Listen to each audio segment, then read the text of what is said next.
Imagine cleaning out your childhood home, sorting through boxes of old memories. When you stumble upon something that stops you in your tracks, a single sealed envelope tucked away in the back of your father's desk drawer. His familiar handwriting is on the front, addressed to you. But the strange thing is, you've never seen it before. It was never sent. What would you do? Would you open it? That's exactly what happened to a man named Alex. His father had passed away years ago. And Alex had always held on to a very specific image of him, a strong, quiet, and sometimes distant man. He loved his dad, of course, but there was always a part of him that felt like he never truly knew the man behind the stoic exterior. So, finding this letter felt like a ghost from the past reaching out. His hands trembled as he carefully tore open the seal. What he was about to read would not only shatter the image he had of his father, but would change his entire life. The letter began simply, "My dearest son," but the words that followed were anything but simple. His father, the man who rarely showed emotion, had poured his heart out onto the pages. He wrote about his own struggles, his fears, and his deepest regrets. He confessed that his quiet nature wasn't a lack of love, but a shield he had built around himself. He had grown up in a household where emotions were seen as a weakness, and he never learned how to break free from that conditioning. "I watched you grow up," the letter read, "and I saw so much of myself in you. But I also saw a spark, a warmth that I was too afraid to nurture in myself. I didn't know how to tell you how proud I was, how much I loved you." Alex had to sit down, the words blurring through his tears. This was a side of his father he had never known existed.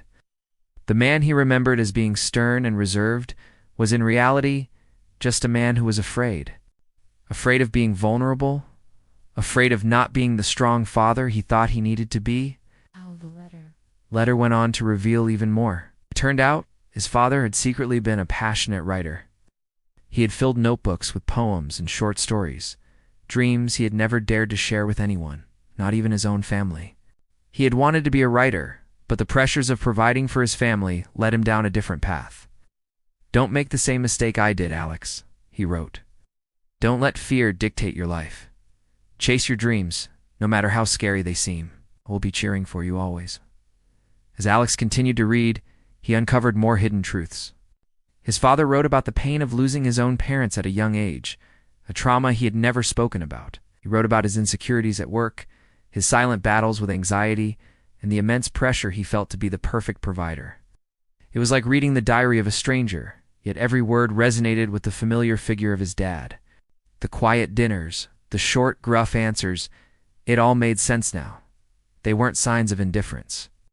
They were the symptoms of a man carrying a heavy burden alone. Alex found a part of the letter that was smudged, as if teardrops had fallen on the ink. Here, his father apologized. He apologized for every missed baseball game, every parent-teacher conference he couldn't attend because of work.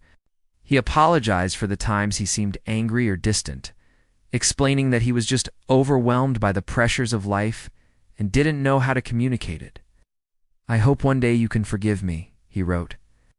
"I was doing the best I could with the tools I had. My love for you was the one thing that was never in doubt, even when I failed to show it." This was the emotional moment that broke Alex completely. He collapsed onto the floor, clutching the letter to his chest, and sobbed. He wasn't crying out of sadness for his father's passing, but out of a profound sense of connection he had never felt before.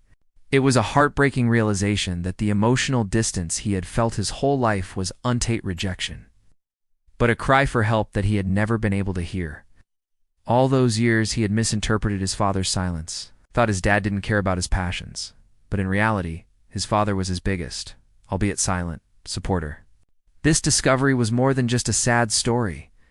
It was life-changing. For years, Alex had been working a corporate job he hated, too afraid to pursue his own dream of becoming a musician. He had told himself it was the responsible thing to do, the safe path. But reading his father's words, he realized he was repeating the same pattern. He was letting fear win, just like his dad had. The letter wasn't just an apology. It was a call to action. It was his father's last message, a final piece of fatherly advice sent from beyond the grave.